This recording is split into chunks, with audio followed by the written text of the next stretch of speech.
ఏరయ్యా ఎలాంటి పిల్లనైనా ఇంటి లైన్లో పెట్టేస్తాను. అవును, ఆడికి నచ్చిందో వదిలే సమస్య లేదురా.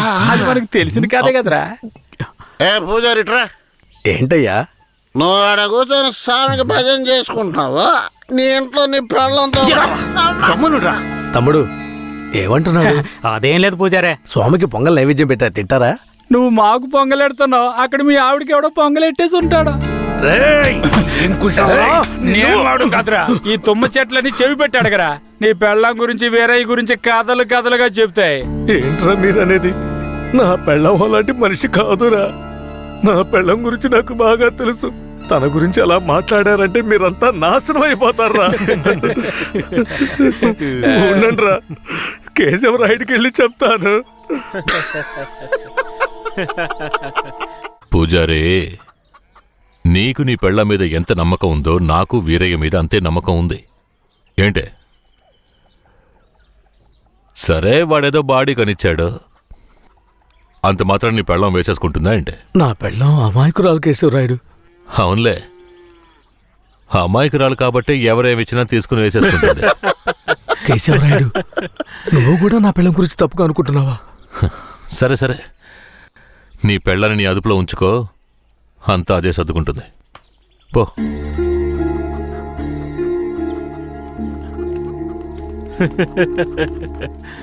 రేయ్, మీరు మూసుకుని పూజారే, వాడే విభూతి గట్టిగా పెట్టినట్టుండవు.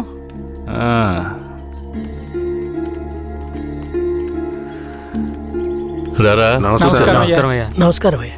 ఏంటయ్యా పూజారి వచ్చి వెళ్తున్నాడు? అంతా మంచి విషయాలే, కానీ మీరు చెప్పండి. అయ్యా, ఈ దరిద్రుడికి సంబంధం చూడడం నా వల్ల కావడం లేదు. ఈ పిల్ల తప్పితే ఇంకొత్తు దొరకదు. మీరు హామీ ఇస్తేనే పిల్లని ఇస్తానని కరాఖండిగా చెప్పేశాడు పిల్ల తండ్రి. వీరయ్య, మనం చేసే వృత్తి ఎలాంటి వృత్తో నీకు బాగా తెలుసు. ఈ లోకం దృష్టిలో మాత్రం అది చాలా నీచమైంది. అలాంటప్పుడు మనవాళ్లే నీకు పిల్లనివ్వను అంటే ఏంట్రా అర్థం? అయ్యా, నువ్వు చెప్పేదాన్ని బట్టే ఉంటది. ఒరే, ఇక బుద్ధిగా నడుచుకుంటానని నోరు తెరిచి ఐకి చెప్పరా. కేశవరాయుడు, ఇక నుంచి అమ్మాయిల విషయంలో నీలాగే నడుచుకుంటాను. రేపే నిశ్చితార్థం పెట్టుకుందామని పెళ్ళింటికి కబురు పంపండి. అలాగేనయ్యా. వెళ్ళండి. కేశవరాయుడు మాట్లాడే రేయ్, దించరా, దించరా. ఉండయ్యా, నీకెప్పుడు సరదాలే. అయ్యా, మిమ్మల్ని వెతుక్కుంటూ వస్తున్నానయ్యా.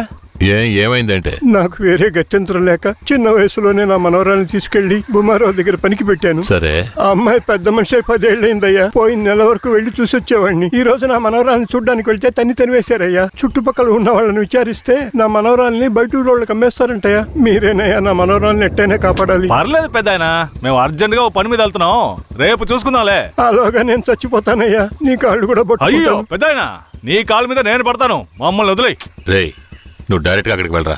పెద్ద ఆయన బాధపడుతున్నాడుగా, వెళ్ళి వాళ్ళ సంగతి ఏంటో చూసొస్తాను. నువ్వు వచ్చి పెద్ద మనిషిలా కూర్చుంటావని నిశ్చితార్థానికి ఏర్పాటు చేశాం. ఇప్పుడు నువ్వు రాకపోతే దాని బాబు పిల్లని ముందుకేస్తాడు. రాకపోతేనే కదా, నువ్వు వెళ్లేలోగా నేను వచ్చేస్తాను.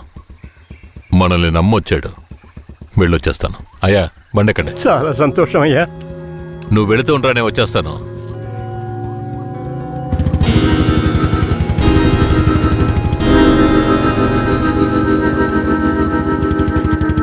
పెద్దనా, నువ్వు అక్కడికి రావద్దు. నేను భూమారావుతో మాట్లాడి నీ మనవరాల్ని తీసుకొస్తాను. నేను వచ్చే వరకు ఇక్కడే ఉండు. అలాగే.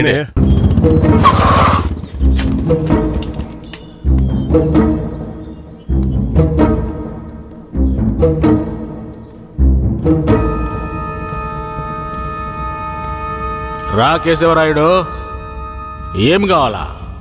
శంకరయ్య మనవరాలు కావాలి. బిడ్డను సాగేదాన్ని గతి లేక ఎంకెట్ట వదిలేసి ఇవాళ దాన్ని పెంచి పెద్ద చేసిన తర్వాత ఇప్పుడు నువ్వు దాన్ని తీసుకెళ్ళటానికి వచ్చినావా? ఇలా చూడు భూమారావు, నేను నీతో గొడవ పడ్డానికి రాలేదు. మర్యాదగా ఆ పిల్లని నాతో పంపించేయి.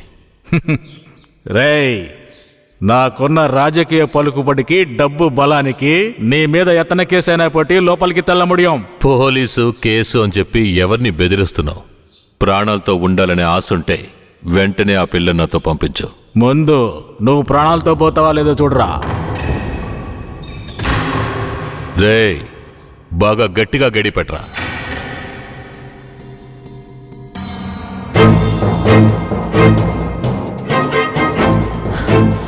డేయ్ వాంగడా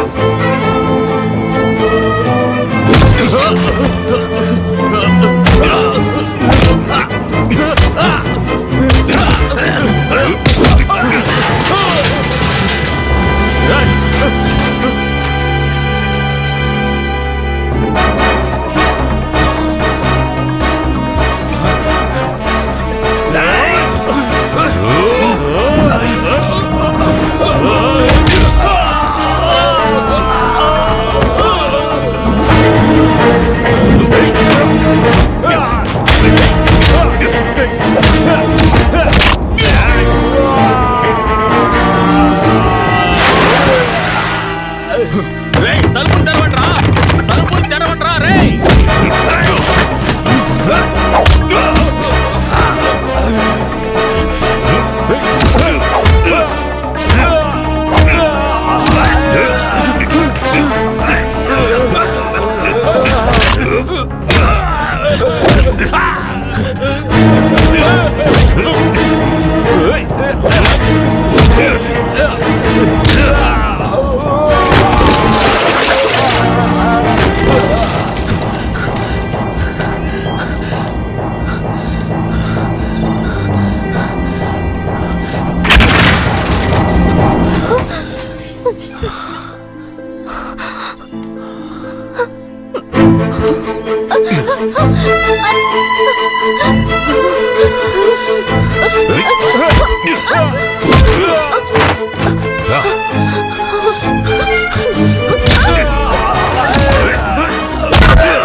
రేయ్ తలుపులు తెరవండ్రా.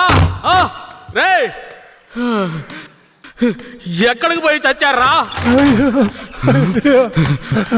రేయ్ ముసలాడా, నాకే అన్యాయం చేస్తావురా? రాయ్ ఉన్నా కత్తి అడుగుడా, నిన్ను సంపకుండా ఇచ్చి పెట్టకూడదురా. రేయ్ నా ఎదురుకింటే దెబ్బలు తినిపిస్తావు నువ్వు.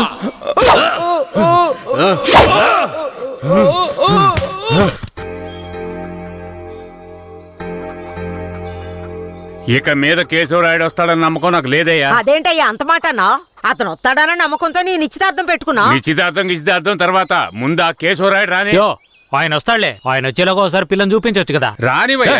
కాపురం చేసేది నేనా లేక కేశవరాడా? కాపురం చేసేది నువ్వైనా నిన్ను నమ్మి ఎవడయ్యా పిల్లనిస్తాడు?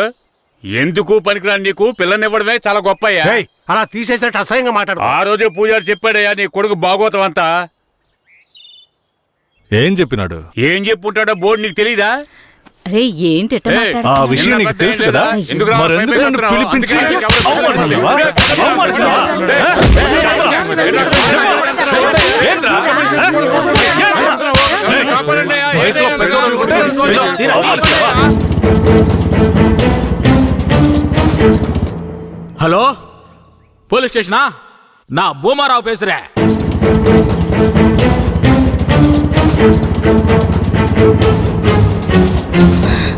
తాత పెద్ద ఇక్కడే ఉండమన్నానే. తాత అయ్యా తాత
కూర్చో.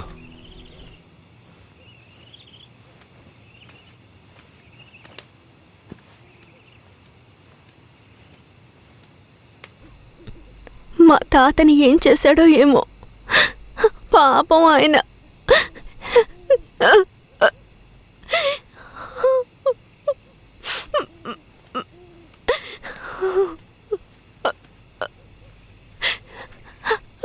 ఎందుకు ఏడుస్తున్నావు?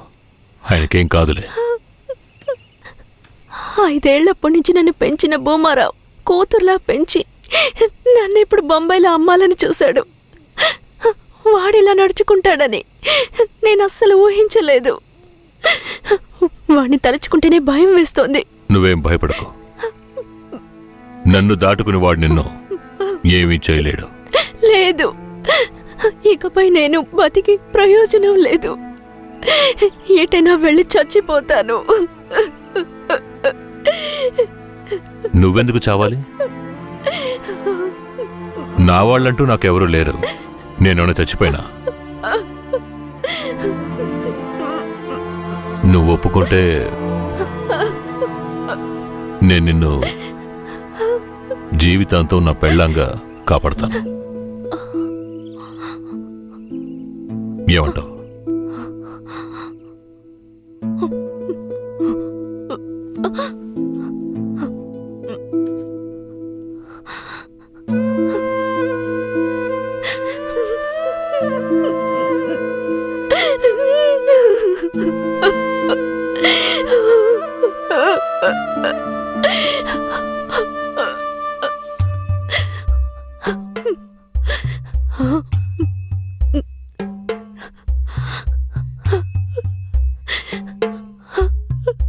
అమ్మవారి మెళ్ళో తాళి ఈ అమ్మాయికి దక్కింది నేడు. అమ్మవారి మెళ్ళో తాళి ఈ అమ్మాయికి దక్కింది నేడు. 3 ముళ్ళతో 7 అడుగుల అందమైన బంధమైనది మారి జీవితమే. ఇది ఓ అద్భుతమే, మారి జీవితమే. ఇది ఓ అద్భుతమే. అమ్మవారి మెళ్ళో తాళి ఈ అమ్మాయికి దక్కింది నేడు.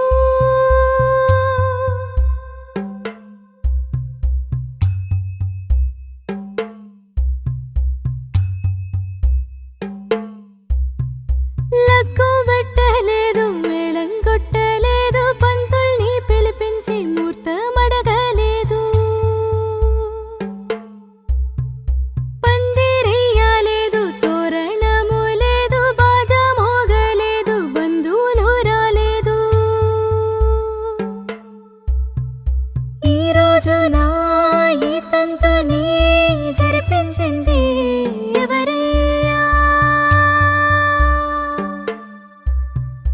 ఈ మనసుకి ఓ మనసుని ముడివేసి పెట్టింది ఎవరయ్యా?